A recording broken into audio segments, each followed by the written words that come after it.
Help us level the playing field. Sign the parliamentary petition today to fuel the growth and fund the game.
Round 5, Avenger Park, Dandy City versus Avondale. And joining me this afternoon is Mark Arkovich. So Mark, it's two sides that find themselves really looking for a result today. Yeah, big game for both teams, really. Dandenong City really need to start getting their season going, and Avondale 2 on the bounce now, so if they can get another, they'll put themselves in a good position on the table. So big 3 points for both teams. Yeah, it's going to be an interesting game. I think both sides like to dominate possession. Both sides at times are very, very patient with how they play and they keep the ball. So it could be a game of few chances, and it's going to be who's maybe got the ability to unlock the game at certain times when it comes along. Yeah, we've seen over the past couple of years it's always been a tight contest between both teams. Last year in particular in that semi-final at Avenger Park here where Dandenong City won the game and got themselves into a grand final. It's a game of moments, and that's what it's going to be between two good teams. So whoever's got the more quality today will get the 3 points. Yeah, when we talk about quality, you can't sort of ignore Bruno Fornaroli, who's over 100 goals in the A-League at City and Victory and Perth Glory. Opened his account a couple of weeks ago. Someone, although at 38, still knows where the goal is, and at times Avondale in the first couple of games they were disappointed with their opening 2 rounds, but back-to-back wins, big win at Thunder last week and good over Green Gully, and it's certainly going to be an interesting match as we get the game underway. And Dandenong are shooting from right to left as we look at the play. Gaku plays long into the corner and Muir just takes a little dunk from Will Bauer, but I think the intention's clear from Dandy. They're going to try and put the ball into the final third as quick as possible. And Danny Kim, Corey Sewell, he was disappointed with that, just took his eyes off the ball. First sort of 5-10 minutes, Mark, each side's trying to find themselves out a bit.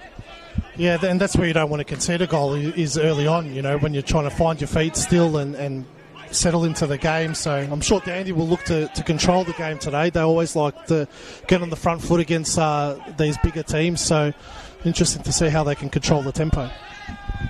It is everything, it's contested, and the first foul goes Avondale's way. Adam Bakka is the referee today. He's in charge, quite a calming figure in the middle of the field, doesn't seem to get too caught up in the game, and both sides just feeling each other out, trying to make sure that nothing's given away. And already Dandy look as though they're set themselves up into a little 4-4-2 block, pushing ball down the line, and then they'll be looking to spring that they can. And again, just Will Bauer taking his eye off the ball. Jamie Latham's going to buzz around. He looks as though he's going to be pushed on into that 4-4-2 block, and he'll be what you would class as the menace, as they would say in Scotland, to contest the ball. First touch for Jack Gibson. Sends it long. Both missed. George Ott, the ball stays in. Valentini, quick on. Allowed to play on. Ashcroft. Big switch looking for Brad Plant. Just overhit a little bit.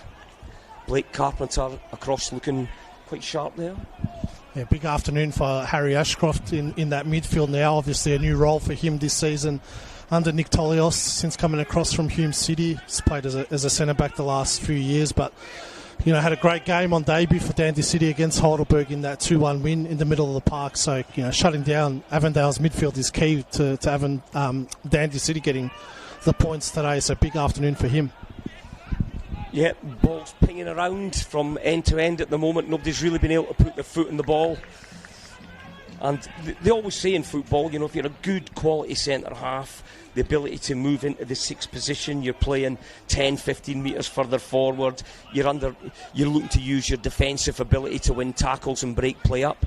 And if you're a good distributor, like most sides look for a good distributor in the centre-back, then that move can, at times, be fruitful for a centre-back. Has his first strike. Corey Sewell finds himself really far forward in the final third for Dandy. Ashcroft, and again Gaku back to Pierce Clark.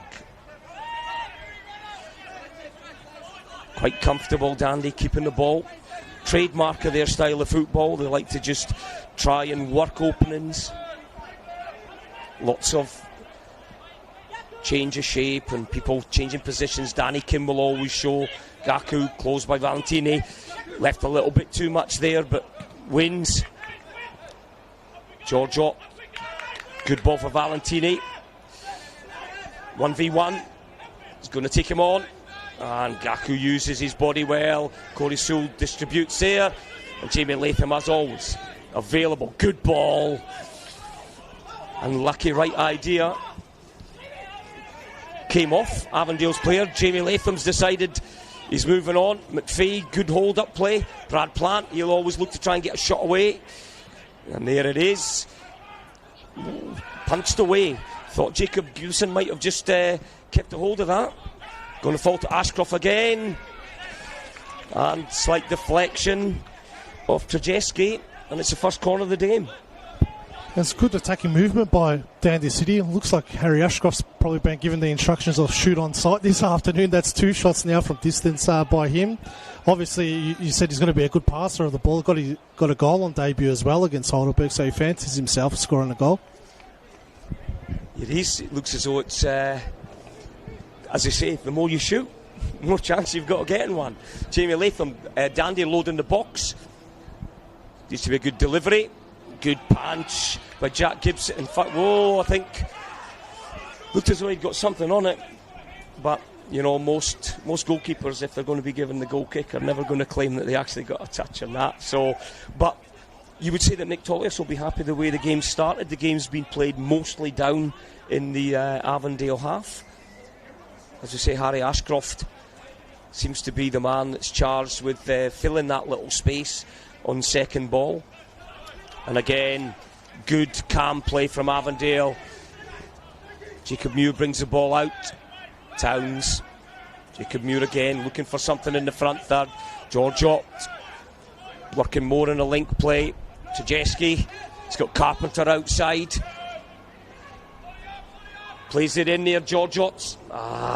Good run. Good movement there from Avondale. Ball played out from one side to the other. Nice diagonal, but just a bit too tight to the goalkeeper. Yeah, that's where they've been struggling so far this season, Avondale. You know, it's limited goals this season, bar that Green Gully game here a couple of weeks ago where they put 5 past them. But just really struggling to find that right rhythm between Fornaroli and Ott. They're still not on the same page. So defensively they've been fine, Avondale. It's just whether they can get it going forward and finding that right balance.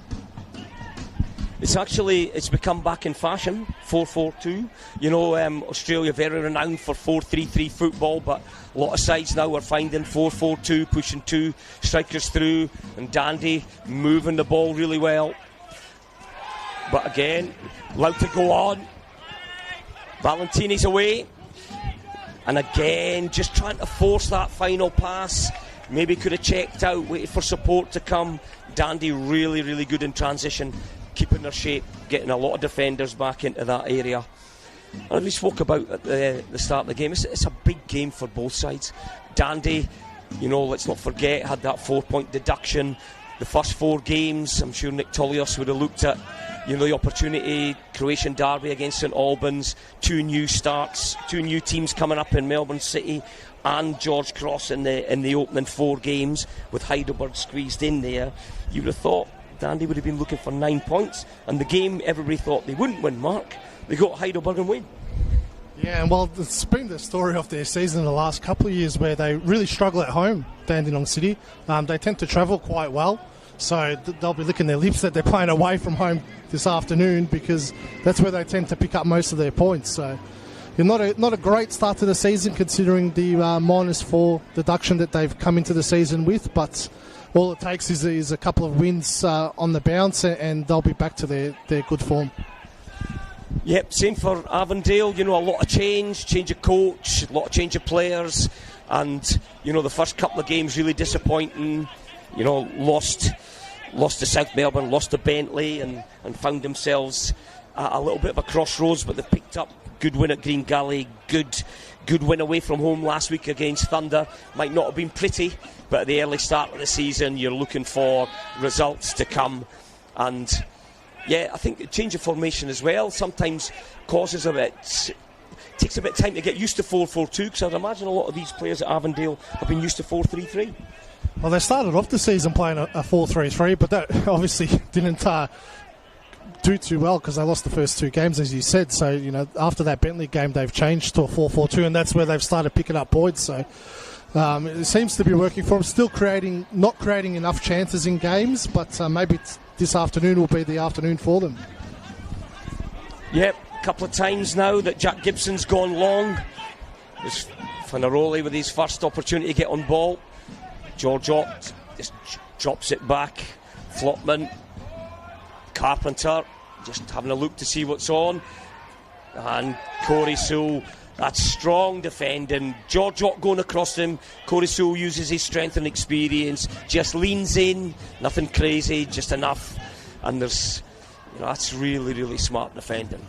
Jack Webster, the goal hero in the prelim final, all the way back to September the 7th. Speaking to Webby before the game, who will not forget his little celebration for his daughter that he promised her he would if he got the winner, and lo and behold, he did. Bit slack from Gaku at the back, and again, there's just not much happening. A lot of ball being played in the middle of the park, no real opportunities. George Ott again drops in. Good from Wellsmore. Terrific finish last week against Thunder. It's, you know, maybe Harry Ashcroft had seen a bit of that, and that's what he's trying to do today. 10 minutes gone. Probably say both sides still trying to feel their way into this game. A lot at stake, as we've said. Dandy City looking to try and get 3 points to get within touch and distance of the middle of the pack in the league table after their 4-point deduction. And Avondale, for all people were looking at them at the start of the season and feeling that it was going to take a little bit for them to get going, win today, top 4. It was currently 3-1, Hume versus Thunder at half time, so we'll try and keep you up to date with what's going on in that game as well. Jack Webster, Danny Kim, Jamie Latham gets clipped. Will Bowers hugging this touchline out here on the left. But again, Jack Webster, Danny Kim. Jamie Latham smothered by Towns really quickly in. And again, Dandy hunting in packs, really putting a lot of pressure on Avondale, not giving them time to get the rhythm going, get the passing going, you know. Blake Carpenter just pushes the ball out of play again. Corey Sewell, Will Bauer, and again Wellsmore really well in.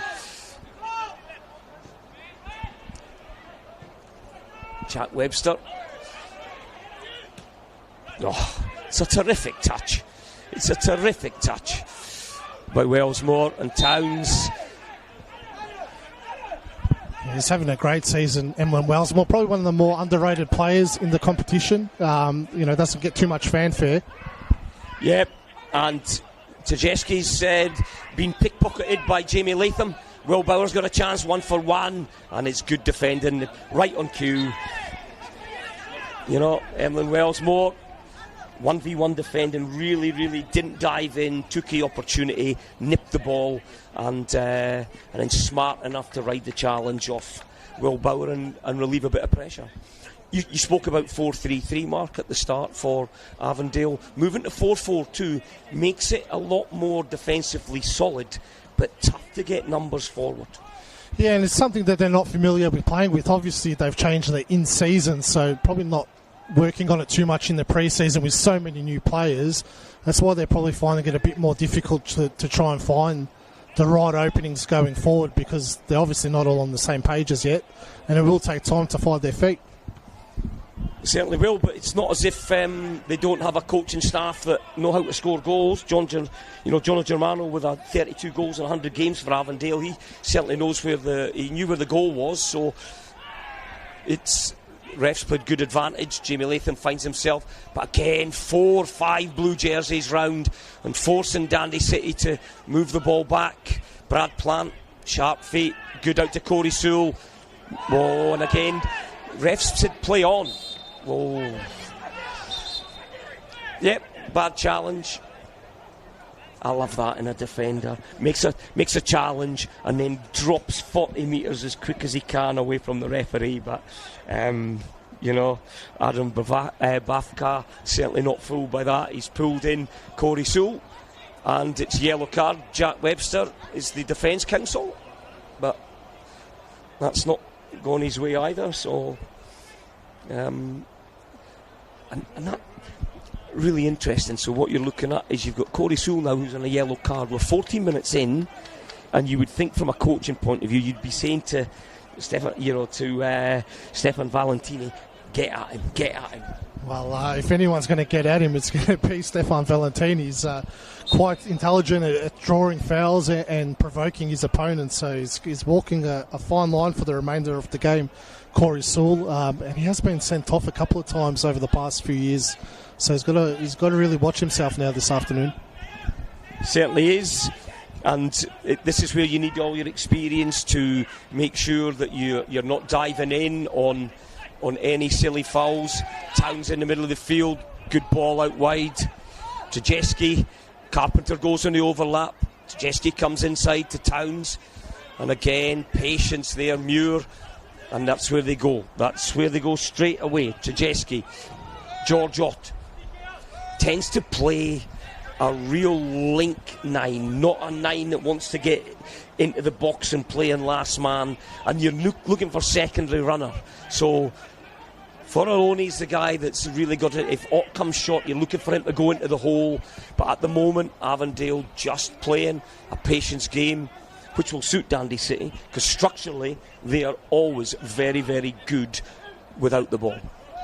Yeah, George Ott is your definition of a classic number 9. Just loves that link-up play, and he does it so well using his big frame. But he can get in behind as well, so he's got a lot of strings to his game.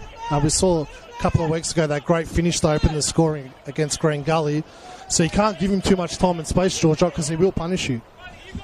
Yeah, I think Dandy will be quite happy to see him dropping into that hole. They'll be, Webster and Gaku will be, they'll be happy that he's going to drop in there. And then you're looking for Pierce Clark, the goalkeeper, to hold a high line to try any ball in behind. He can act as an auxiliary sweeper to pick that up. But, we're looking at 16 minutes in. There's been no real threat to either goal. A lot of play being played in and around what you'd class as the middle third of the pitch. Avondale forcing things, but here's Murray getting a chance to run at Webster. Past him, there's a good opportunity for the Roley. Good block. Chesnick, it's the first time we've really seen him on the ball today. Ball's been mainly played on the other side of the field. And Viali Chesnick back to Pierce Clark. And then the safe ball. Towns wins the ball. Danny Kim, battle of the big fellas there with Jamie Latham and Carpenter. Looking for a foul, not given, underneath the goalkeeper's nose. McPhee, there's Jamie Latham, that's what he can do. Will Bowers made the run to the far post. Can he find him? There's an opportunity. It's laid off. And again, Wellsmore in there. Really, really key. Really surprised that Will Bauer elected to try and lay the ball off.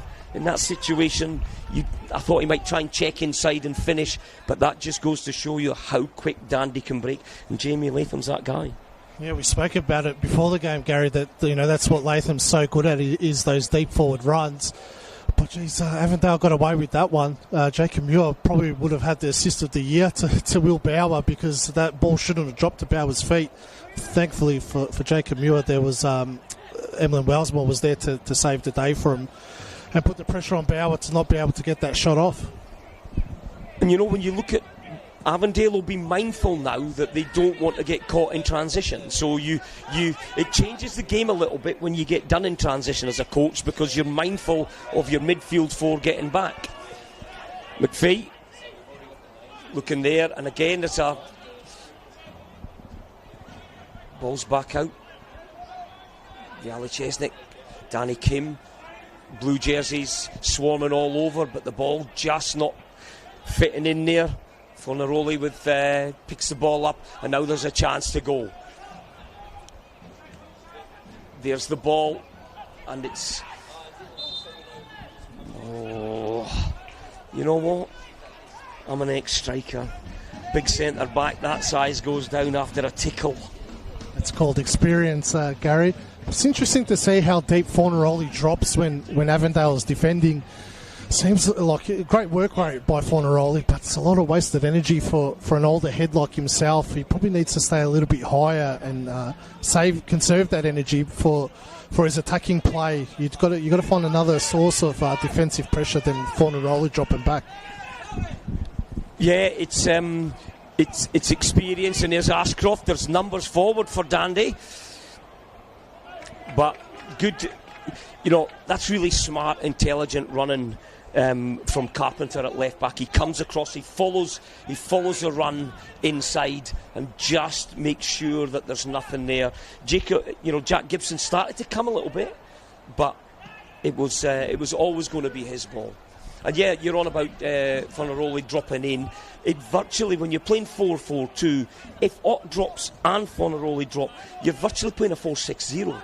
So one of them's got to try and stretch the game a little bit, keep Dandy's back two centre halves far away from the midfield, so that they can create some space and try and get some movement through the lines. So again, you look at Avondale set up in the 4-4-2. Dandy are set up in the 4-4-2, and the game's being played probably more of a pedestrian pace of keep ball and looking for things to be sprung forward very, very quickly.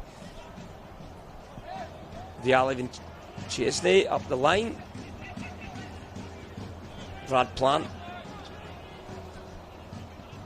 And Chesnick converted into a fullback. He's, it was a needs must midway through last season, and then, Viali Chesnick really made that position his own and showed his great football intelligence to be able to do that. Will Bauer, you always feel that he's the man that Dandy are looking to bring something out of the game. There's an opportunity, and again, if chances are going to be few and far between, Matt, that's a big chance. Yeah, he was in the right position, Latham. We saw last week as well. He got into really good areas a few times last week against George Cross, and just probably skewed a few of his shots in that game as well. So he needs to probably address that and make sure in a tight game like this, those moments like that, you've got to be hitting the target. There's no room for error in these games. There's certainly no room for error. You're just outside, you're between the penalty spot and the 6-yard box, centre of the goal. It was just a bit of a swing there, and you know what? Fornaroli, he's 38 years old, he's experienced, he knows what he's trying to do, and Jack Webster's just decided that even though I'm the same age, we'll play the same way. It's going to be a very interesting battle between them two this afternoon, isn't it? Jack Webster, with all his experience as well, probably had the season of his career last year too, especially in that final series. Really led Dandenong City all the way to that grand final. So, very interesting matchup between Fornaroli and Webster. And again, Jack Webster shows his experience and also his ability of endurance, because he picked up a bad injury. He was out. Anybody at the age that Jack was, who's played for a long time, you would think, has he got the appetite even to come back? And my word, he had the appetite to come back and scored a huge goal here 7 or 8 months ago. And you can't beat experience when you can look after yourself as off the pitch as well as on it. Pierce Clark, Chesnick, again. The ball's just getting played around a lot in that middle third.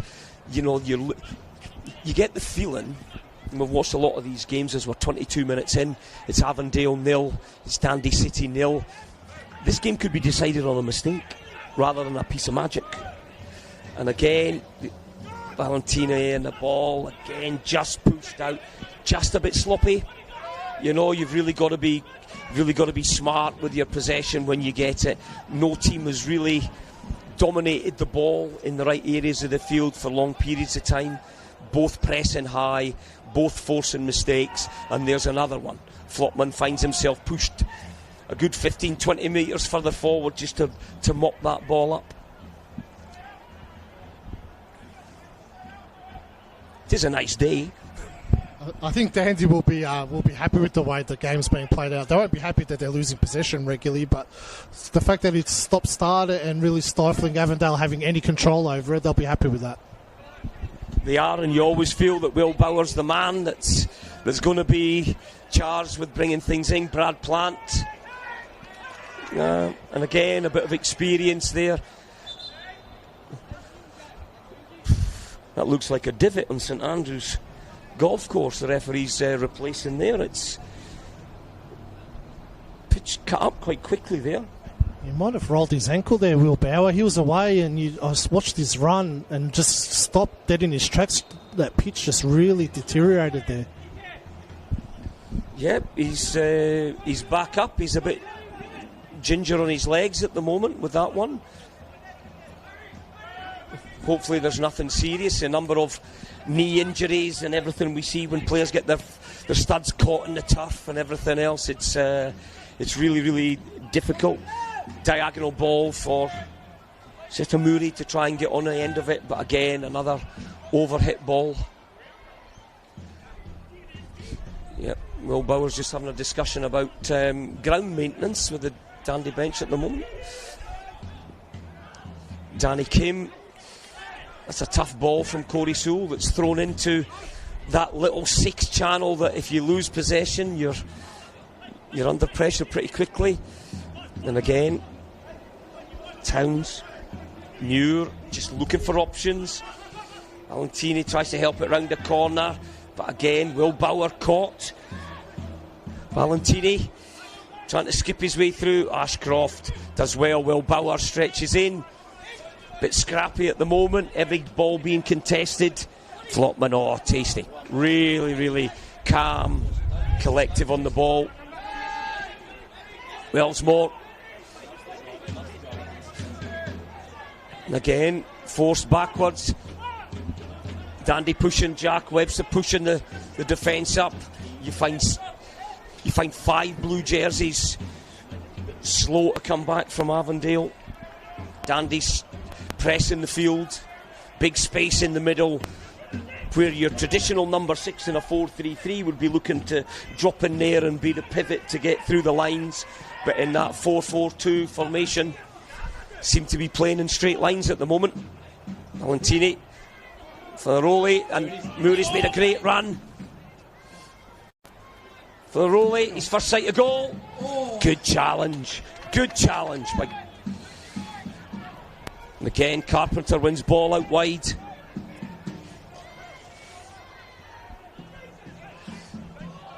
And again, Trzeski looking to try and run centrally. For a roller, there's a chance. Here's Georgiot.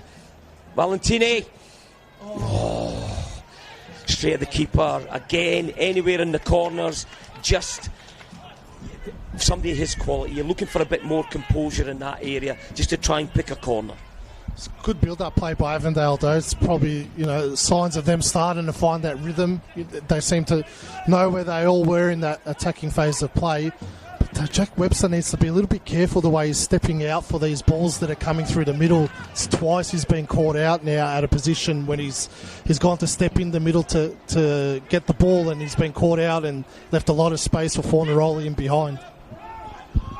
Yeah, and what you've actually got is you've got good runners and good numbers and intelligent movement in the front third from Avondale. If you run straight lines, it's pretty easy to pick up, but you're getting Murray, the little diagonal. You had Trzeski, who was attacking players, and Fornaroli, who was moving off him as well. And it's really tough because your communication has to be good defensively to try and pick runners. And, I think Nick Tullius will be a bit disappointed. Clark Pearce has given the ball away a couple of times off long kicks, and it's just bringing the play onto Dandy City when they don't need to be. They just need to get their foot in the ball. There's no question that Pierce Clark is a great shot stopper, but he is suspect to a mistake when the ball's at his feet, and I suppose that's why Nick Tolios hasn't settled on who his number one goalkeeper is. He is. Avondale are appealing for offside. Half cross. Yeah, I have to say, I know it's the law. I know it's the new rule. You can see he's offside. I can see he's offside. But he's got to run 30 metres before he touches the ball, and then the flag goes up. Yeah, it's a pet peeve of mine, Gary. We've seen players get injured because the flag goes up late. If he's offside, just put the flag up and, just make the call early. No need to drag it out. Especially when there's no one in a white jersey that's 30 metres within Harry Ashcroft when he's actually about to touch the ball.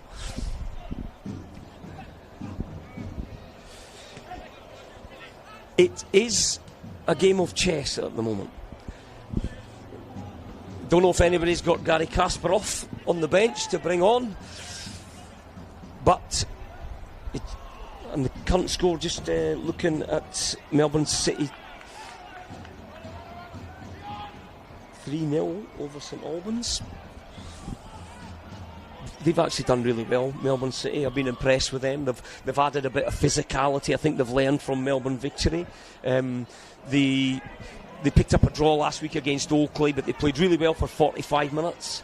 A bit of physicality about them. But that's a big result for them as well. They'll be keen to pick up points. And that's why this game becomes really, really important to both sides. Dandy City, they're looking for 3 points today to try and get themselves back into the mix in the mid-table after the 4-point deduction. Again, Pierce Clark takes the safe option. Wellsmore, good. Towns drops in to pick up. Bit slack on that one, but then brave as he goes in. Ferroli, Yuri, Corey Sewell's got to be careful. And like all good centre halves, I've never seen anyone score when the ball's in the car park, Mark. It's safety first, Gary. But it's a really good play by Jack Gibson in that last build-up play, just using that space through the middle of the park just to launch it forward straight to George Ott and then play a bit more direct. Probably suits the way Avondale's set up to play a bit more direct. Yeah, it is. And it might not be visible for everybody at times, but there is a huge amount of space in the middle of the field because both sides playing 4-4-2 out of possession, both playing flat lines, and there's just acres of space. But Avondale are trying to go long and get a second runner. Dandy are quite happy to go from front to mid as quick as they can as well. And again, Jack Webster, as we say, happy to throw the ball into that central area. Towns. Muriel drop shot, and there's the ball. Good opportunity for Trzeski to run. And again, Dandy got everybody back. They've got the line set. And just that, you take that split second to hold the ball up, it just allows the track and defence to get organised and get ready. It's really a transition moment to try and break two banks of four. You need to go quickly and you need to run really physically into that area to attract the defenders. And Harry Ashcroft deciding through the line, draws the foul. Trzeski finds himself in the book as well. Dandy City need to really get Archie McPhee involved in the game as well. It's pretty much been unsighted throughout the opening half an hour of this game. Just need to find his feet a little bit and let him do a bit of that George Ott role and just hold up the ball and play off Latham. If Latham can just get a little bit closer to him, they need to link up a little bit more because they're losing possession far too easily, Dandenong City. They are, and it's a great pick-up, Mark, because trying to figure out how many times we've actually heard the name Archie McPhee said in the...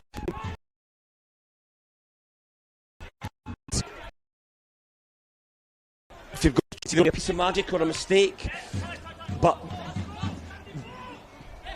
Brad Plant, and again Wellsmore, but there's not that individual running brilliance that you can drift past players and look to try and play inside. It's very structured from both teams. Yeah, we expected this type of game coming into where we knew it was going to be, like you've said a couple of times, a game of chess where just trying to wait for someone to make the wrong movement and get out of position and then expose it. Oh, one that Avondale claimed it was a foul, didn't get it, and then Brad Plant again draws his experience and just waits for the touch and then goes down, and that brought a bit of animation from the Avondale bench. They felt 5 seconds earlier they should have had the foul.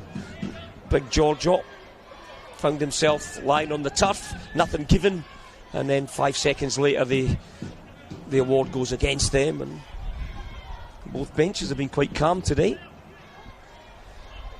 Jamie Latham stands over this. I have to say Avondale are a big side as well when they get themselves set there.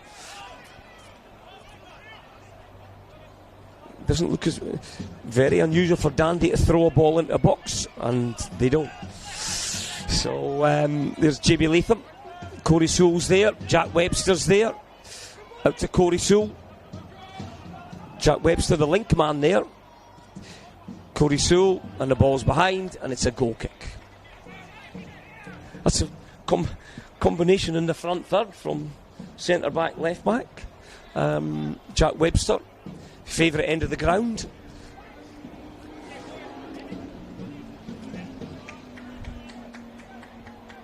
Jacob Gibson really had nothing to do so far, and Clark Pearce really's had nothing to do in the sense of shot stopping or anything else. There's a ball in behind, and there's Jamie Latham, and that's really good tracking by Jacob Moore. Jacob Moore's taken one. Jamie Latham's left one on him.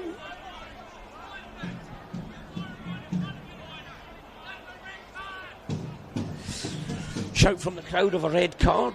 Always great to know that referees, assessors in every stadium that you play in, they always have an opinion.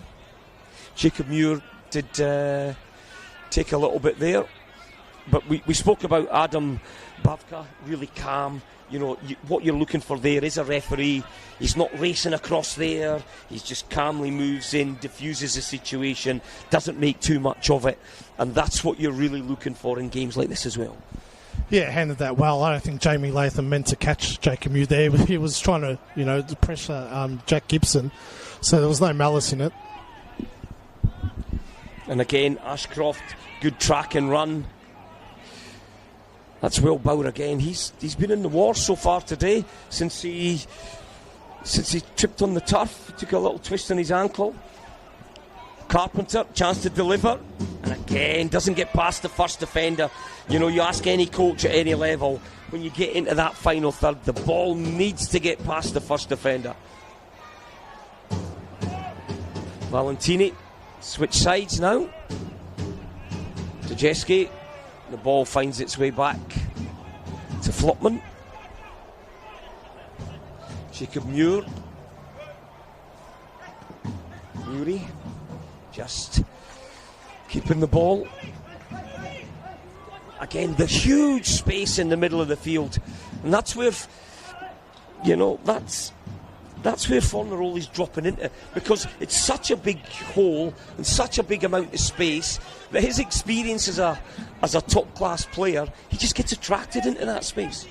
Yeah, his eyes must be lighting up every time he sees that big gap open up. But to be fair, Harry Ashcroft is pretty good at recognising Fornaroli dropping into that hole, and he follows him pretty much immediately. So he hasn't had too much time on the ball when he does get it in the middle of the park.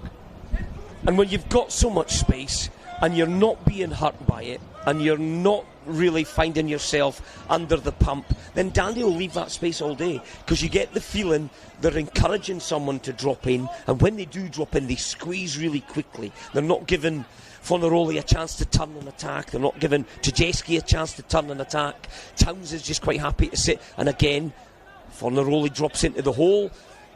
Secondary runner, somebody's got to gamble, and again, Valentini's, the headers, not where it needs to go. Carpenter's in there. Valentini's contesting. Chesnick's in there. Will Bauer's in there. Bit of a... Looks as though it's a bit WWE wrestling for a while in there in the corner. But that's quickly thrown. It's the first time. And Webster really strong on Georgiot. Georgiot's trying to lean back into him. Webster just lets him come. And then virtually takes himself over. Game's sort of breaking up into transition. Here's Murray. This is the chance of the game. And it's a great save. Great save by Pierce Clark. Simple ball over the top. Murray makes a run, brings the ball down quickly. Great strike and technique. But Pierce Clark, as you said, Mark, that's his strength.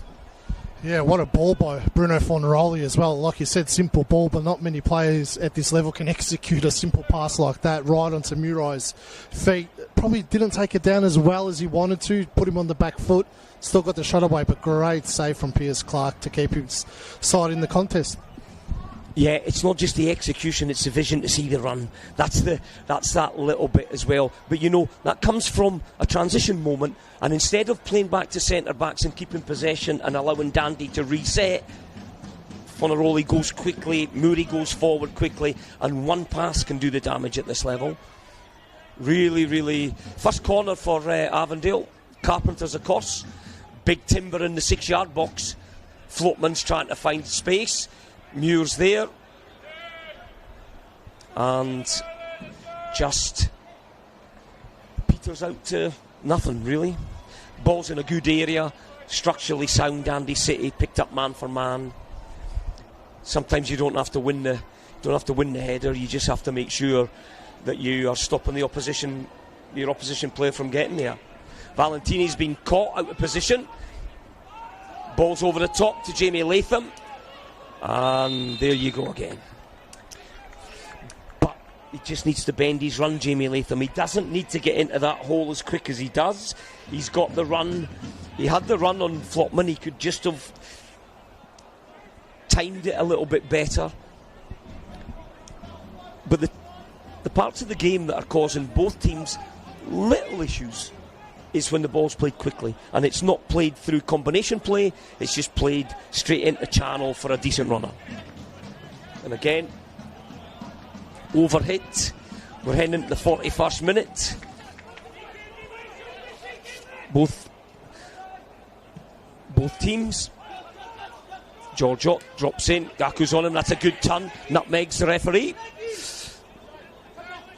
Murray, Georgiot, Sajeski looking for that ball. Pierce started to go, didn't go. Carpenter. He was 6 feet away from being on the M2. Really disappointing from getting into that position. It's a ball over the top. Pierce Clark thinks about coming, doesn't come. You know, Valley Chesnick's caught watching the ball go in behind him, and Carpenter has to do better. He does, but it was good combination play by Avondale. You can see now the last few minutes what they're trying to do is get those balls, those diagonal passes in between the centre-back and the full-back to get that space. So Carpenter's really pushed up high there, but his delivery needs to be much better in that situation. I think when you look at this game, Fornaroli's dropping into that little hole, but you really need second or third man running off him. If he's going to drop in and pull a centre back in, you probably need Towns, or you need, I don't know, you could try and force Wells more into the support and run to knock the second ball in, because Fornaroli's coming in, but his only option is to play backwards through the line that they're trying to get through in the first place. So just need maybe a little more combination play and a second or third man run that's going to cause problems. Well, I've no idea why that's offside, but it's going to go. George Ottman looked as though he was onside. Linesman's, or is it assistant referee? I'm not too sure, but he's quite happy. Flag goes up. We're heading into the 43rd minute.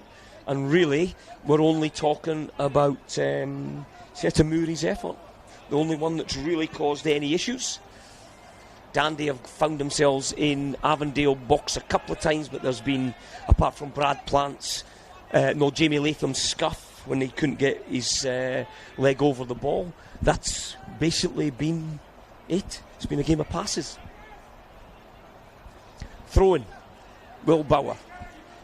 Set piece. You're looking for a little bit of a ricochet. It's a good ball in.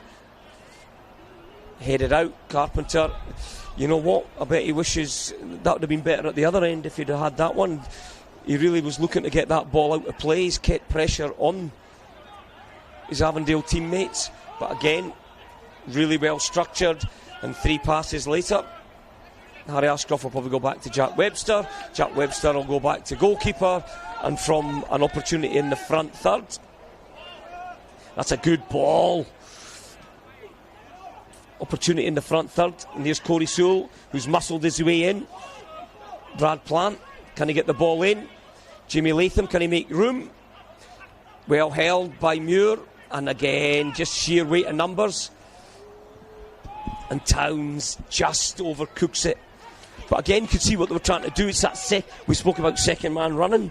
Back to Pierce Clark. Brad Plant makes the second man run in the wide area, and it's a good ball in, but just his touch let him down. Yeah, probably second guessed himself in that situation too, Jamie Latham. If he had a bit more confidence, and his season was going a bit better than it has at the moment, probably would have pulled the trigger on a shot there, but made the wrong decision with that short pass to Danny Kim, and they're fortunate that Avondale didn't expose him in transition. Yep, Corey Sewell, Ashcroft has a good 6, drops in, fills that little space, picks up anything that's loose in there. Jobs a cover, jobs a link, jobs a breaker upper as a 6. And he's done it really, really well so far. He's cruised through the first half. Harry Ashcroft, 2 balls on the pitch. Jamie Latham finds himself trying to get something out of it, but nothing comes. George Ott. It's been a tough shift up front. Ball's either been in the air, you'd probably say 50-60% of the balls that have gone to him have been basically in the air or slightly behind him. Chesnick does well. Ashcroft again. McPhee finds himself inside Dandy's half, linking the play as he's must be frustrating. But we get to half-time. Half-time here at Avenger Park in round 5. It's Avondale 0, Dandy City 0. And really, the game's played out, Mark, the way we thought it would. Yeah, a really tight contest, not too many opportunities, just that Murray chance really that Pierce Clark did well to keep out, but probably a lot of work for both sides to do in the second half to really put their stranglehold on the game. Dandenong City really need to find some better link-up play going forward, and likewise for Avondale as well. It's just not clicking for either side at the moment. So we'll take a break here. It's half-time in the round 5 clash. Avondale against Dandy City. Here at half-time, Avondale 0, Dandy City 0.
Welcome back.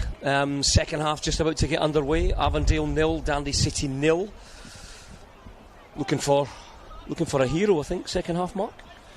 Yeah, I don't think it's going to be too many opportunities in the second half. It's going to take a moment of brilliance or a moment of madness to decide this game. So all about the moments that are generated. It is. Takes me back to my rugby days, as it's just a kick into the corner. And Avondale are going to squeeze Dandy into this bottom half of the pitch. I think currently 4-0 half-time Melbourne City, 4 St Albans 0. Hume, I think last time, I think the game's over now, but it was 3-1 to Hume. Looks as though they've seen that out. That'll push them into the top 3 of the table as we start off. And it's going to be Corey Sewell, Jamie Latham, Tajeski, Sharp in. It's going to be see how long the game's going to play before both coaches potentially start having a little look at their bench. Will Bauer looks none the worse for the amount of kicks, knocks, twists that he took in the first half. Wellsmore, Towns, Sharp in, Danny Kim, McPhee. First time we've really seen him hold ball up in the front third. Good play, Corey Sewell. That central corridor pass that can cause teams problems. And Valentini's away. Great opportunity here. George Ott's in the middle. Viali Chesney did really well to force him wide. Didn't panic. There's Carpenter, Blake Carpenter on the overlap. Ball still in. Fornaroli. Jamie Latham closes down. Tries to look inside. Towns. An opportunity to play ball forward. Elects to go back to Muir. Muir will bring in Flotman. Muir again. Look out wide. And finds Wellsmore. George Ott looking for a little half turn. Tajeski with a chance. Oof. And just wide. Just wide. Not sure how close. Again, really good work by George Alt, just linking up there with Trajewski. Thought it was going to hit the back of the net the way he lined that up. Good start by Avondale to this second half, really putting Dandy City on the back foot. Yeah, you know, it's the unconventional punt into the corner, keep the pressure at that end of the ground. You had, you had Blake Carpenter inside the 6-yard box at one point in that game. And all of a sudden you get the feeling that Avondale are going to try and keep the game high and frustrating. To you, Towns, with that sort of pass, it's a forced pass in the final third. They have to be along the ground in those situations. A ball in the air that's hit with pace. It's hard enough to hit that accurate pass 60 metres out of play, but to try and do that with only a margin of error of about 1.5 metres is really tough. But Avondale are pressing high. They're asking Dandy City how you're going to play. Dandy like to play out, and they've been forced to kick long, and Avondale will be looking to try and operate a second ball win. Ball's up. Flotman too strong for McPhee.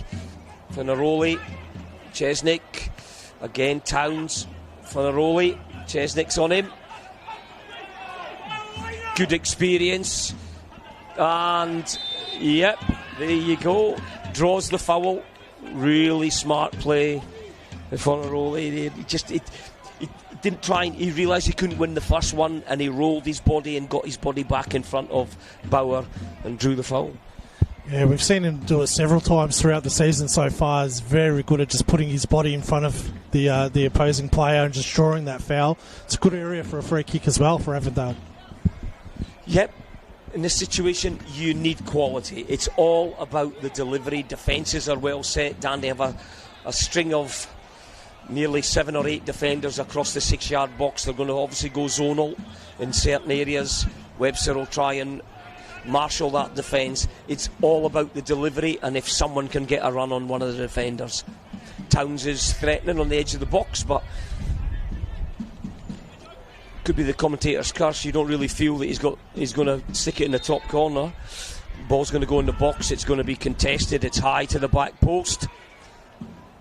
Rolly's there, looking for a little turn, little drag back, standing it up, and it goes over. I have to say Chesnick did really well, got tight, didn't really give him much space, and it was tough for Rolly to try and roll the ball within that 6-8 inch period to try and get to the back post. It's just Dandenong City really struggling to get out of their defensive half as well, opening to this second half. Yeah, they're a side that like to play. They're a side that like to build up and get momentum and keep possession and wear you down. And you get the feeling, but it's not the feeling, you can see it quite clearly that Avondale are going to press. They're going to ask Dandy City to kick long, which is not what they want to do. They're going to contest second ball, and they're going to play the game in the other end of the field. Jamie Latham's going to come. Blake Carpenter, and that's good play. Carpenter's away. He's looked for an early ball. It's got to get in there. And again, you'd have to say Archie McPhee's cut a lone figure up front for Dandy. Ball's not really sat there. Good run. And a really timely block by Corey Sewell. Timely block. Wellsmore had made a great overlapping run. Moody dropped a little check pass in for him. But Corey Sewell got himself across there. But we've found ourselves, Mark, looking pretty much right to left for the first 5 or 6 minutes. Yeah, it's been all Avondale. Dandy City need to weather this storm and settle a little bit, because you just feel like an Avondale goal's coming with the amount of pressure they're applying to this defence. Again, it's going to all be about the delivery. I think it's Carpenter out there on the left that's going to try and swing it in. It's high, it's to the back post, it's across the 6-yard box, it's a bit of a melee. Ball's bouncing around, just nobody can get on it. Dandy just need to get a hold of the ball, and again, it's just pressure starting to build. Dandy City really need to try and keep some composure, keep some confidence about themselves, back their defensive structure. But at the moment, it's Avondale that are applying the pressure, and I see Billy Theo and Nick Tullios demanding the players get up the field to try and stop the ball coming back on them all the time. And frustrating for Avondale, simple pass misses its target. Well, I can confirm that Nick Tullios' lungs are good today. Certainly giving a few people a bit of a hurry on there. And there's Ashcroft, the first time that he really needed to have quality in his pass, because Bauer was away. I don't think the linesman was going to flag. And here's Jamie Latham. And that's good. That's good. Blake Carpenter looking to throw long. You do feel that Avondale are trying to speed the game up. Yep, and again, it's good. It's just good 9 work. Georgiot gets the ball, pulls it in, uses his body and his strength, just rolls in for a little foul. Really intelligent 9 play. Flotman.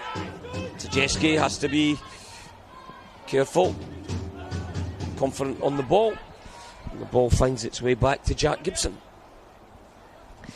Dandy need the ball to stay up this end of the pitch for a little bit, to give him a bit of a breather, try and keep the game and stop Avondale getting momentum. That big hole in the field again for the role he's trying to drop into. We spoke about that in the first half. It's still there in the second. You can't play in those areas. It's a poor play by Tajeski. Gets turned over. And again, you'd have to say, I know Jack Gibson comes and gathers, but there's little bits of hesitancy there today. Yeah, it doesn't seem fully confident. At least Dandy City's kept the ball a little bit in their attacking half, but you can see even the back four for Dandy City dropping really deep. You heard Nick Tullios screaming for them to push up. It's just really inviting that pressure from Avondale at the moment. Yeah, it is, and it's another ball that's dropped short. And a roll is going to there. Towns, Moody, Wellsmore offers assistance on the back. Georgiot, and that's 6. just never. Again, little ball falls in there. He spins, but his weight, his shape, it's all falling backwards. It's just a big swing of that left leg. He needed to bring it down there, George. He was never going to hit the target with the way his body positioning was. But again, another ball into the area by Avondale. A little bit of an opening for George.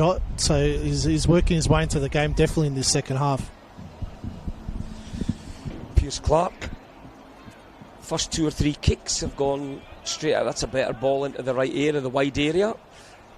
And again, the ball's just helped on.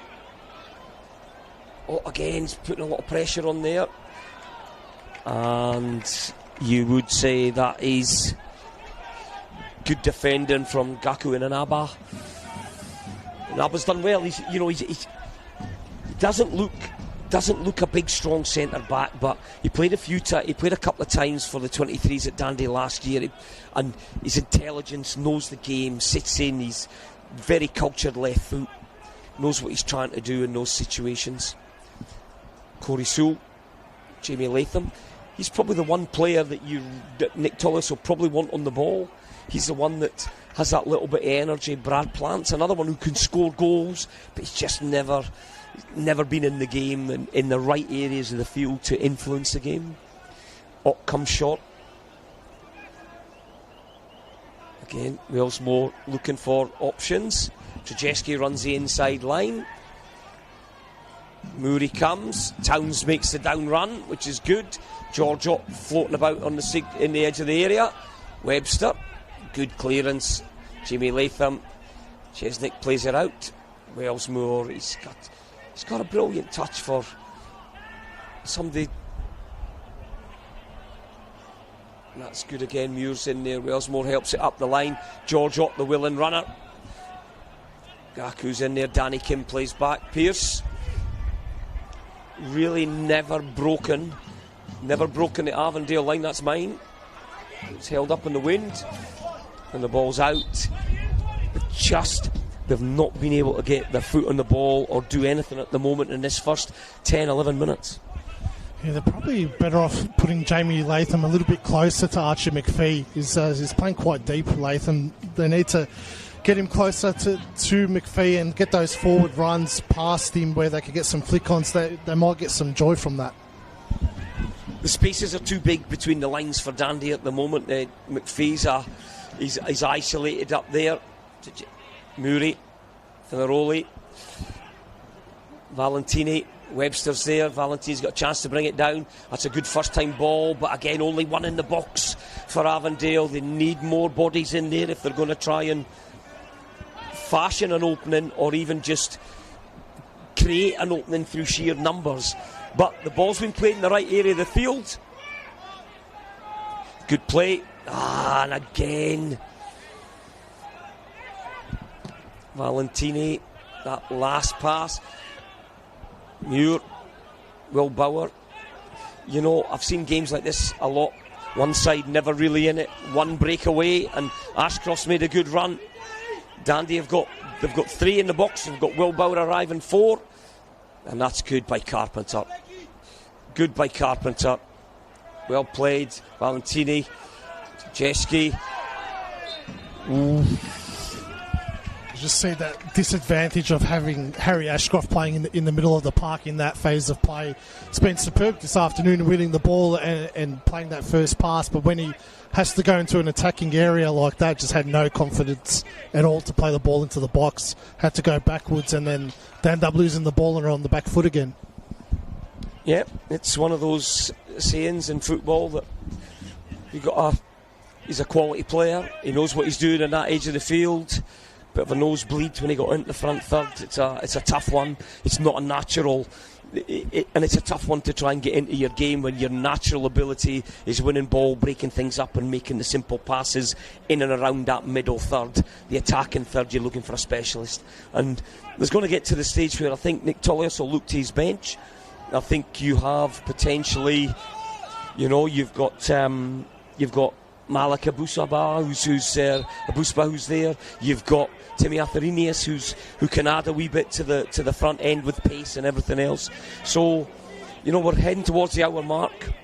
Yes, It's all been Avondale in the second half, but at no point have you seen Pierce Clark be forced into make big saves, or there's been last-ditch blocks. It's been Avondale by field position rather than pressure. It's a good ball. Valentini inside. Webster draws the foul and draws the yellow card. I heard the cry from here. He'll do well to get up. That's my Scottish sarcasm. Jack Webster's up before the referees had the yellow card out of his pocket. So Jack Webster's just that's smart, isn't it? Really smart. Valentini had an opportunity. Touch was just a bit heavy. If he can take a better touch there, he's in 1v1, edge of the box, and a chance to maybe drive at Jack Webster, but just a bit heavy on the touch. Yeah, really smart by Jack Webster to just draw that foul as well. A little bit of a lazy from Valentini. He did well, Webster, to get back into position as well. He got attracted by Fornaroli dropping deep and then had to track back and get into that space. It is, and even the second balls at the moment are dropping into that hole where Dandy are picking up, but here's Ashcroft. Again, Will Bauer, 1v1, his chance to go. This is what Bauer does well. He's going to get in there, he's going to look for the penalty, and it's given. He's pulled him in, and he's just, Wellsmore just got a little bit of body on body. You want to have a look at that, Mark, and talk us through it? It just, sheer weight of numbers from Dandy to win possession. First time you've seen Will Bauer get 1v1, and he takes him on. Wellsmore just gets a bit tight. Yeah, he's played it well. Yeah, clumsy foul by Wellsmore. Just hasn't really had much to do in terms of 1v1 defending, but it all started from Harry Ashcroft winning that ball off George Ott and then driving forward and playing that ball into Bauer. So fantastic opportunity for Dandy City here to take the lead against the run of play. Yep, we talk about key moments. We talk about little bits of magic, and we talk about little bits of indiscipline at times that can cost you. Didn't really think Wellsmore needed to go there, but Jamie Latham, huge moment in the game. 62 minutes, chance to break the deadlock. Can Jack Gibson be the hero, or is Jamie Latham? Scores! And Dandy City, for the first 16 minutes of the second half, have hardly been in Avondale's half. They've won a penalty through Will Bauer, and Jamie Latham finds the bottom corner. And after 62 minutes and a game where they've struggled in the second half, it's Avondale 0, Dandy City 1. Well, we said it's going to be a game about moments, didn't we? And Will Bauer took his moment. Drove at Wellsmore, attracted him out, sucked him into drawing that foul, and wins his side a penalty, and duly slotted away by Jamie Latham to give them a 1-0 lead. And they'll be happy with that. They've been defending quite comfortably throughout the game, Dandenong City, so they've got the 1 goal in that lead now. They just need to defend that for the remaining half hour of the game. Questions are now going to be asked of the blue side of this game, Avondale. They're going to have to just be sensible, and what will happen is, like everything, there you go, Dandy, little bit sharper, little bit zippier, a little bit more physical, something to defend, something to go after. And Avondale are going to have to just make sure that they don't panic, make sure they try and control possession and don't chase the game too quickly, because Dandy City, they are going to find a little bit of energy, and all of a sudden I think Avondale are going to go to the bench, and you're going to find corner within a minute of conceding. Looks as though Dandy are going to go to the bench too. I think it's going to be Timmy Atherinius that's going to come in, and it's going to be Mark Green that's going to come in for Avondale, but Atherinius will give Dandy an outlet, but it's a corner. Carpenter with the corner, and that's, I thought Harry Ashcroft had got a touch on that. I thought it was great defending. It's a brilliant ball by Carpenter that's been whipped in, and Ashcroft put himself in the right position, and it looks as though it's Murray that's made way for Green. which is, I'm surprised at that. I thought he's got a little bit of something about him, but Green comes on. Dandy I'm just looking down to the bench, and it looks as though it's Timmy Arthurinius that's going to come on. He's going to be the outlet for the ball over the top. He's going to run the back four, and it's going to be a real interesting reaction from Avondale now. They get a good corner that give them opportunity, and Dandy have something to hang on to. Yeah, Avondale tends to make that same substitution the last few weeks, with Murray coming off and Green around that hour mark. So Green does give him a lot more pace than Murray does, probably just to see if they can expose Corey Sewell pushing a little bit higher on that left-hand side, if Green can get in behind. Yep, it's a ball through the middle, and again just runs through.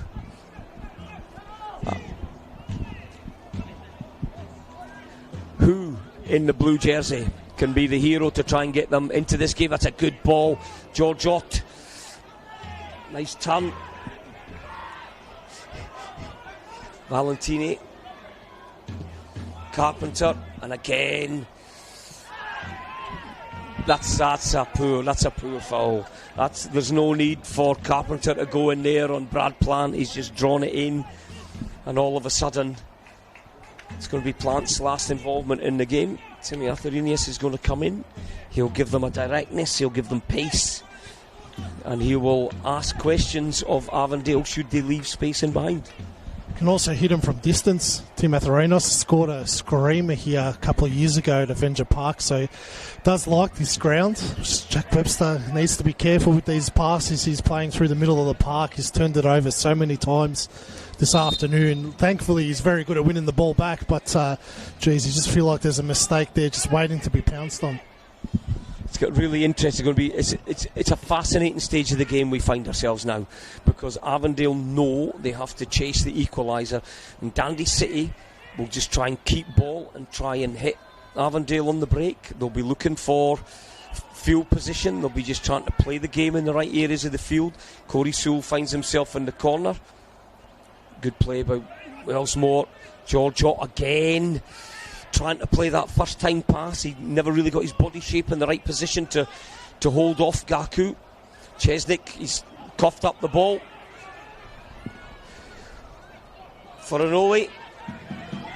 Valentini, and again it's good defending by Chesnick. Really got himself back there, but there's you don't think Avondale really have that clinicalness about them at the moment. Yeah, you can see even there, Fornaroli just getting the ball stuck under his foot. Just not enough quality going forward this afternoon for Avondale. Krzyzewski has the corner.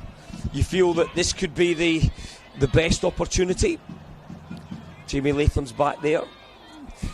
Not really got the ball where he needs it, but if ever there's going to be a game where Jack Webster's going to have to front up with the ball coming in, it's going to be this one. And sometimes he's a player that the ball just happens to find his head all the time. Valentini, and again fails to get past the first man. And here's Timmy Arthurinius, and he gets up the pitch quick. That's what Dandy are looking for. Jamie Latham again going through the lines. Corey Sewell offers himself out wide. That's a good ball by Latham. Timmy Arthurinius gets to the back post. Will Bowers takes up the central. Jimmy Latham's on the edge of the box. Now he's here, and he'll be disappointed, but again you can see Avondale sitting slightly off, not wanting to concede cheap fouls in and around the area, and that allows Dandy to pick passes now.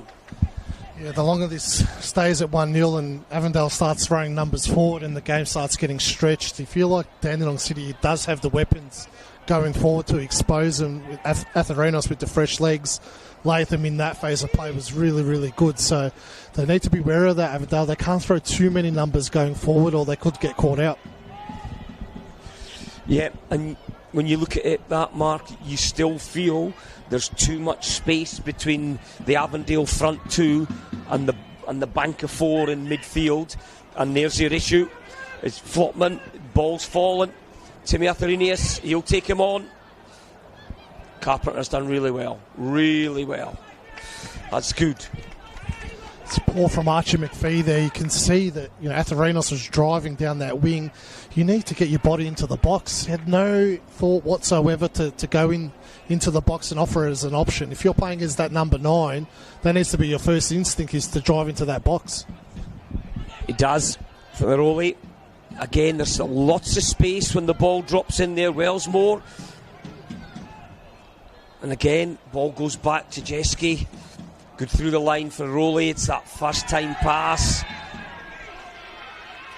And Will Bowers just caught Wellsmore on the overlap run. He's going to go.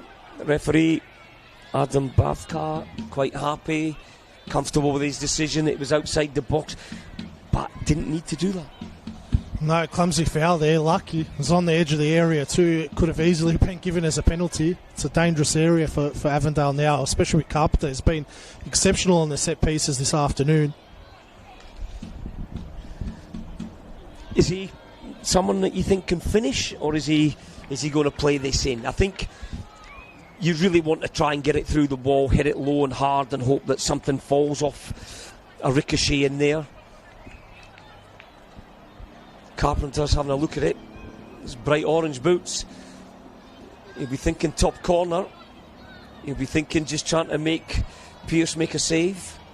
We've already spoken about Clark Pearce. He's a good shot stopper. You know, Pearce Clark's he gets there. He's big. He's imposing. He's going to need all of his frame for this one. Lots of bodies in the way. Blake Carpenter lines it up. Goal! Whoa! Brilliant strike by Blake Carpenter. The man on my right called it. He said he can hit them. He said he can do it. It's a cheap foul. Moment of ill-discipline there. But Blake Carpenter, what a finish. 70 minutes in. Avondale won. Dandy won. And realistically, when we look at the whole overall play of the game, 2 set pieces, 2 goals. That's basically it. Yeah, well, we said he could hit him, but I think Pearce Clark would be a little bit disappointed with his positioning, that he wasn't a little bit closer to that near post. That's pretty much the only angle that Blake Carpenter had to hit, and he's given him too much space to play with there. Take nothing away from the strike, he's hit that perfectly well. But now, you know, Avondale, with all the momentum now for them, Dandy City need to work their way back into it. 1-1. Going into the last 20. Penalty for Dandy City, and Will Bowers turned, and again sharp. That was good from Muir. George Ott again finds himself as a 9, 70 metres away from where you really want him doing his work.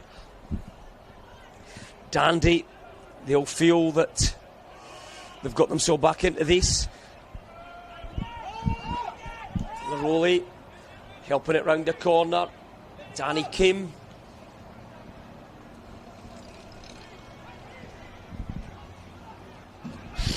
Valentini's away.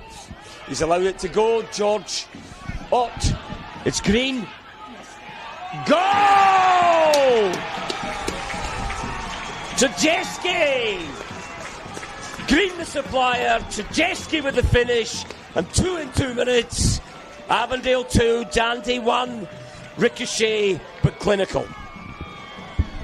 Yeah, really poor from Dandy City to lose that ball in the centre of the park. Just, again, that cheap possession giveaway. And then he was off Max Green. Did well to fend off that Harry Ashcroft challenge. Skip past 2 of them. And then great link-up play with George Ott. And had the vision to cut it back. No one tracking Trajewski's run into the box. It's really poor defending from Dandy City. You know, that's so important when you concede a goal to stay switched on. And they just switched off for a couple of minutes and from 1-0 up, find themselves 2-1 down. Yeah, you would have to say that it's the game's changed, and it's changed pretty quickly. Dandy City bringing a couple on. Bringing on George Lamberidius to try and give them some experience in there. He's going to drop in for Harry Ashcroft. And Matty Giofku's come on as well. He's going to sit. And he has come on for Corey Sewell. So, all to do now. All to do for Dandy City.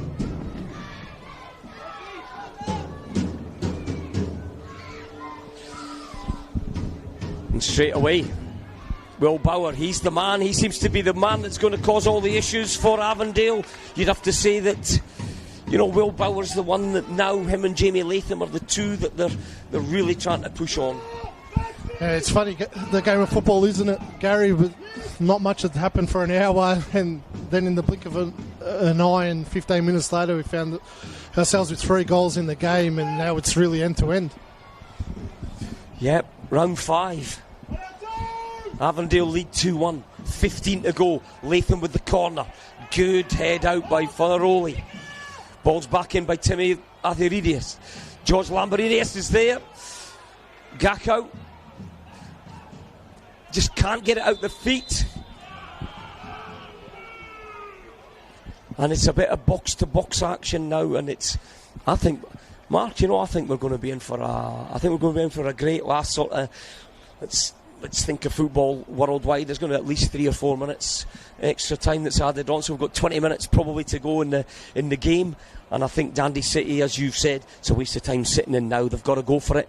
And Avondale, do they stick or twist? Do they sit in? But they've already demonstrated on that quick counter-attack that they've got the pace and they've got the clinicalness. So will Dundee leave a bit of space for them, or will Avondale sit in and try and hold the 2-1? You'd think Avondale will probably drop off a little bit, but Dandenong City really need to be mindful of losing the ball in the middle of the park. We saw with that second goal that they can get exposed very, very easily. So they do need to throw numbers forward, but they need to do it in an intelligent way where it's not too risky to get caught out in transition. So Dandy's changes. Look as though Matty Giofku has gone in at 6. George Lambridis has gone into 8. And that's, Matty Giofku he's a box-to-box 8. He's sitting in there at 6. He was with myself for 2 years in the 23. He scored 15 goals last year as an 8-to-8, box-to-box 8. Very confident on the ball, comfortable with ball at feet. And again, the ball's launched in. They're going to look for Tim Atheridius to get there. And now there's urgency. Now everybody in a white jersey's looking to get the ball in. Latham. Viali Chesnick. Webster helps it in. Timmy Atheridius is strong. It's probably a poor decision there. Dropping a little header back into your defensive third. Giorgio gets himself across Jack Webster. And now there's a real urgency about Dundee City. They find themselves 2-1 down.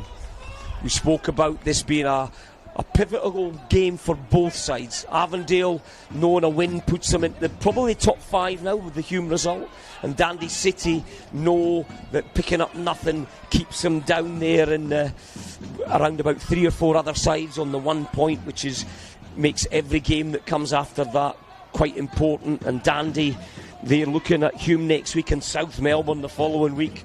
And Avondale know it's going to be a huge game next week at Preston, and they've also got Oakley to play the following week. Oh, that's a big call. That's a big call by Adam Bavka. You would have thought he'd have wanted to let that play.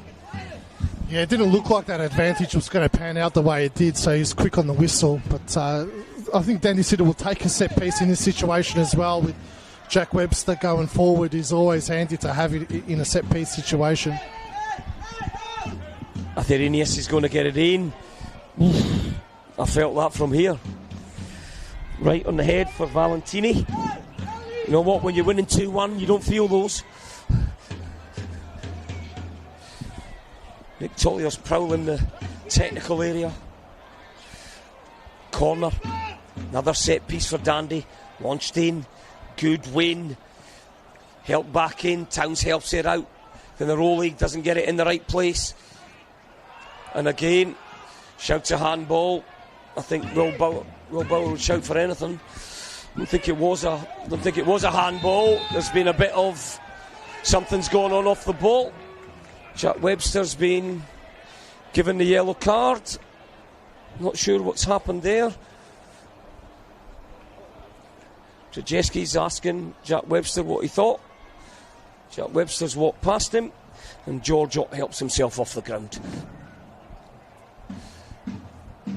actually probably not a bad one there for Avondale. The ball just helped itself in and gives them a chance to regroup, settle the game down. Yeah, a little bit silly by Jack Webster. You can see it on the footage, just in the top corner. Just a little bit of a push to George Ott off the ball.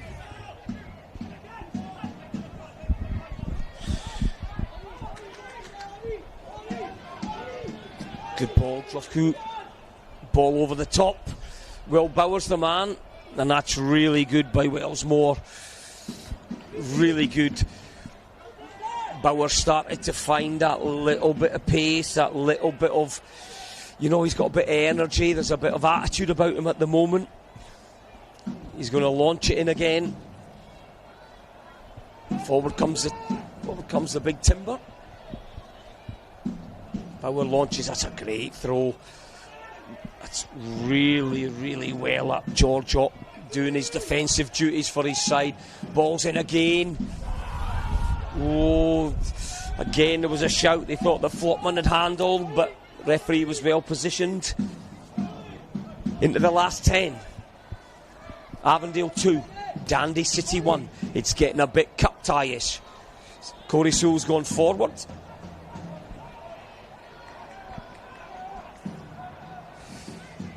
Game's getting broken up a bit.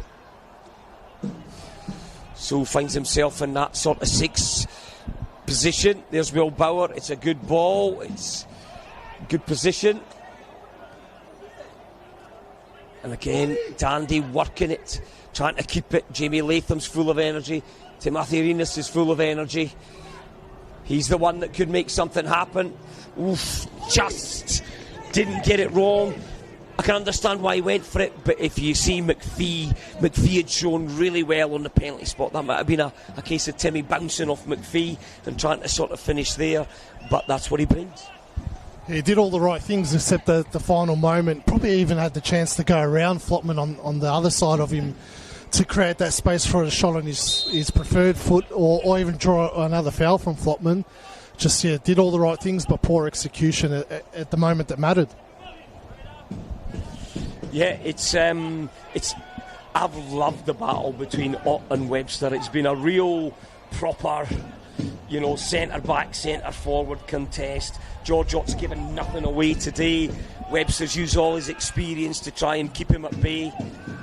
But it's certainly been a game that's one of the purest games. Ott versus Webster, nothing asked, nothing given, and both given all they can. Looks as though they're about to make another substitution. Malik Abuzba coming on. Quick. He's very quick, scores goals. He'll be direct. 8 minutes to go, nothing to lose. You're going to have pace in Arthurinius. You're going to have pace in Malik Abuzba. Avondale are going to have to make sure. Referee's deciding whether they want to do it now. Dandy have opted to wait for this free kick. Trzeski launches in.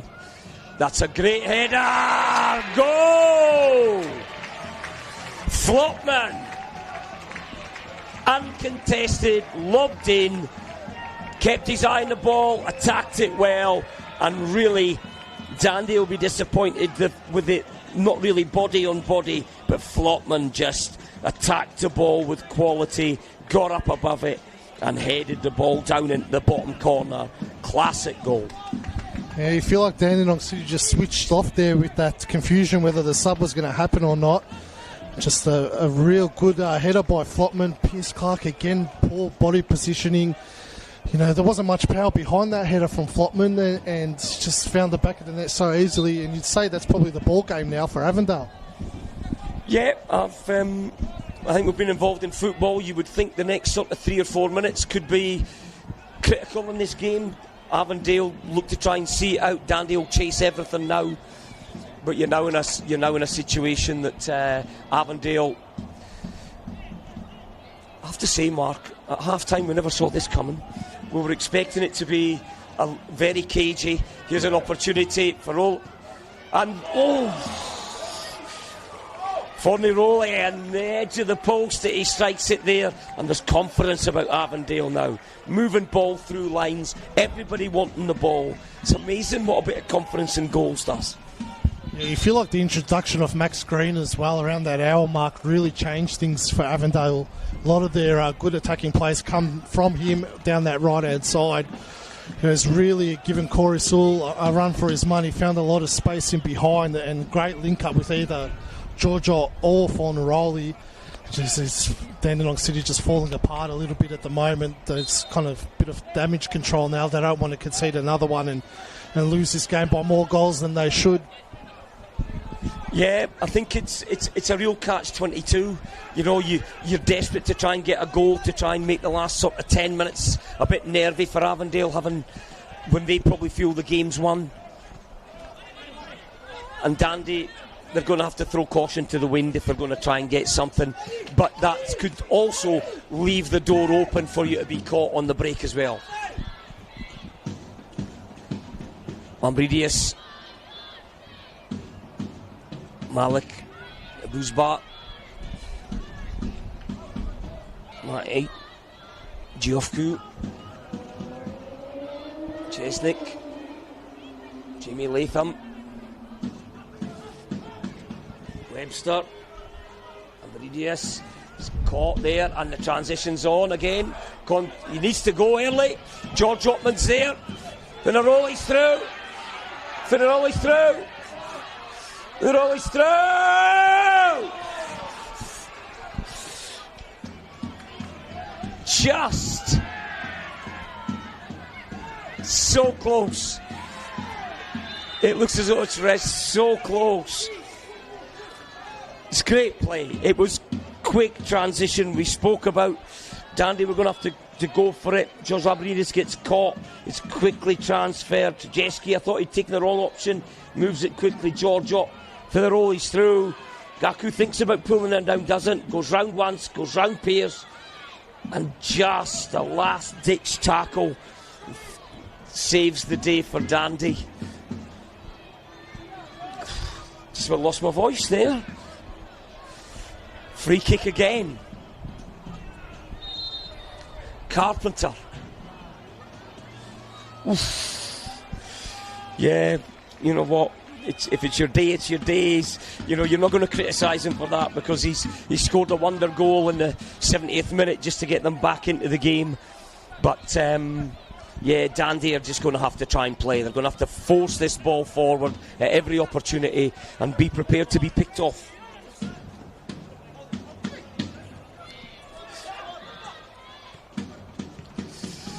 You can see the pattern they're trying to play. They're trying to play into midfield. George Lambridius is the playmaker. They're trying to bounce and they're trying to find, you know, Malika Bouzba out there wide, use his pace. It's now Avondale's turn to have the energy to try and keep things going, close things down. There was no thought process of anything other than just play the ball long and force Dandy to try and chase the game. Yeah, and we spoke about Dandy City needed to be careful about losing that ball in that centre of the park, because you can see how quickly Avondale can just expose you. George is coming off the pitch. Superb effort by him today. He's done really, really well up top, especially his link-up play in that last bit of attacking phase for Avondale. Superb ball into Bruno Fornaroli to create that chance. But Dandenong City just, again, still losing the ball in cheap areas and just can't get it going through the middle of the park, can they? Yep. Avondale going to the bench. I think George Otts he's done really well today. He might not have scored, but he's led the line. And Jack Webster knows he's been in a game today, because Ott's been physical, he's been big, he's been imposing. He's held ball up. There was times we felt he was probably 70 metres away from where he needed to be, but he's physical all over the pitch so far this afternoon, and he deserves his rest. And Carpenter's another one. He's contesting everything. He'll have that cut and pasted on his Instagram tonight. you'd imagine, that free kick. It's the in thing with players now. And again, things just... You just feel it's not their day anymore. Dundee City, you just feel it's not their day. Got themselves ahead, but now they've found themselves chasing the game. It's 3 minutes added time. We've not even played the 90, so well done. Really enthusiastic on the 3 minutes extra. So Avondale will just be trying to see this out. Dundee will be disappointed. Midway through the second half, it looked as though the day was going to offer them something. But as we move into stoppage time in this game, it's Avondale who lead by 3-1, and that probably sums the day up. Ferroli still working, still using all his experience to hold on to the ball. Bennett to Jeske. Yeah, they're just really, really smart, Avondale, playing the game in the right areas of the field. On balance, Mark, apart from, the penalty that was given that really came against the run of play at the time, you would say that Avondale's second half have been worthy of the win? Yeah, you'd have to say so. I don't know about a 3-1 win, but they have controlled the second half. Dundee City will be disappointed. They have not tested Jack Gibson out at all this afternoon. There has not been a shot fired at him besides the penalty. They have not created any opportunities going forward. They'll be really disappointed with that. Yeah, it's we spoke about it pre-game. We spoke about it in the first half. It was a bit of a war of attrition. It was more of a moving ball through lines, keeping possession in the middle third and trying to either fashion a mistake or fashion a set piece. And ultimately, when you think about it, 3 of the 4 goals have come from set piece. Free kick that was brilliantly finished by Carpenter. You've had the header by Flopman, which off a free kick that was in the air for a long time. It should have been gathered more. The penalty from Dundee City, and really the one piece of quality flowing football from Avondale and Tajeski that finished off a flowing move that Wales Moore was involved in as well. So, it's 90. We're in the 91st minute. Avondale are just going to see this out now. It's a huge win. It's potentially 3 wins on the bounce now, which they've Green Gully 5-0. Big win at Thunder last week. The Wales Moore goal suddenly becomes a really, really big goal last week. They've thrown it back into potentially going 3 on the bounce, and Towns 4! There you go. May as well just stick a cherry on the top. Simple throw. Finaroli was trying to get hold of it. It runs through, and Towns runs on and smashes it in past Piers Clark. And it sums up the day for Dundee. Avondale 4, Dundee 1. Yeah, really horrible defending again from Dandenong City. Just switched off again. Just a long throw from Carpenter. It was going nowhere. Just a flick on. Gaka and Arbour just didn't deal with that well, with Fornaroli coming across him, and too much space for Ute Towns to just run in and smash that ball home. Really, really poor defending. Nick Tolios will be pulling his hair out at the defensive lapses this afternoon that have cost them not only the game, but a big dent to their goal difference as well, which could prove crucial with the way their season's going at the moment. And it is the final act of the game here at Avenger Park. It finishes Avondale 4, Dundee City 1. And at half-time, we never experienced or expected to see 5 goals.